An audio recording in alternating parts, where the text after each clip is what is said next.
Geoff Cooper is the president and CEO of the Renewable Fuels Association. And Geoff, as we talk about 2025, there's been a lot of news in the renewable fuels industry. What are some of the highlights or the things that you're going to take away that we learned this year? Yeah, well, 2025 has been a good year, maybe even a great year for the ethanol industry. We're looking at record production this year, somewhere on the order of 16.3 billion gallons. And of course, that means we're using a record amount of corn, about 5.7 billion bushels, we think, by the time the year is said and done.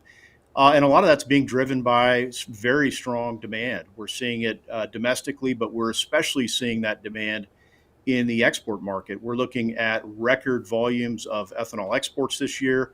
About 2.1 billion gallons is what we're expecting. That would mean about 13% of what we're producing is being exported today. So overall, the supply demand fundamentals are strong for the industry.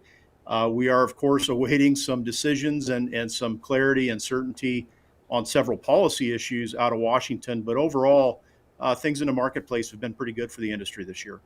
Real quick, I want to dissect a couple of things. That ethanol demand for exports, what's driving that? Well, the same thing that drives demand here in the U.S. Ethanol is lower cost. It's a very high octane additive for gasoline. It's helping countries reduce emissions and meet their climate goals or their greenhouse gas emissions reduction goals. And so that's really what we're seeing drive demand. But it's overall, the main driver is price.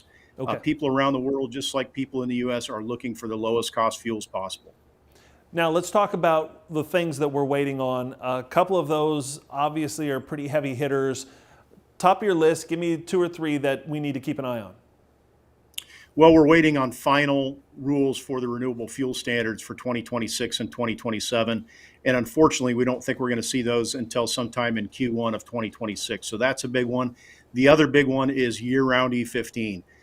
Congress is now back to work. We got the shutdown behind us. And so we are pushing very hard to get year-round E15 included in an end-of-the-year legislative package. And that's been, frankly, our top priority this year. And 45Z, do we think we'll get the final legislation there or final language? Well, we're still anxiously awaiting that as well. And we're hearing from the Treasury Department that it may be, late spring, early summer before we see the rules on 45Z, which is a real challenge for our industry, which is operating on preliminary guidance that was issued by the Biden administration. So that's been another big issue for us as well. All right, Geoff Cooper, Renewable Fuels Association, thank you so much for joining us today. Thanks for having me.